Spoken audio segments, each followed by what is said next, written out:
Hello বন্ধুরা, দেখতেই পাচ্ছ আমি পটল নিয়ে নিয়েছি। আর এটা আমি চিংড়ি পটল করব। দেখো, পটলটাকে আমি খোসা ছাড়িয়ে আর ভেতর থেকে ওর বীজটা বার করে আমি এর ভেতরে সর্ষে বাটা, চিংড়ি বাটাটা পুরটা দেবো। তো দেখে নাও কীভাবে করছি। এই যে চিংড়ি মাছটাকেও আমি টুকরো টুকরো করে কেটে নিয়েছি। একটু বড় চিংড়ি ছিল, দুভাগ করে কেটে নিয়েছিলাম। তো সর্ষে আর কাঁচা লঙ্কা দিয়ে এবার নুন হলুদ দিয়ে আমি এটা মেখে নিলাম। তারপরে চিংড়িটাকে একটু ভেজে হালকা করে তুলে নিয়েছিলাম।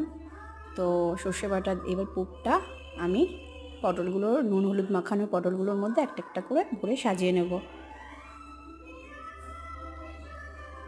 তারপরে আমি এই তেলে কড়াইয়ে কালো জিরে ফোড়ন দিয়ে পটলগুলোকে ভেজে নেব। ভেজে নেওয়ার পর একটুখানি গরম জল দিয়ে দিয়েছিলাম। তো তারপরে একদম লো ফ্লেমে পটলটা আমার হয়ে গেছে। দেখতেই পাচ্ছ, যখন পুরো তেল ছেড়ে দেবে তখন বুঝবে যে পটলটা পুরো হয়ে গেছে।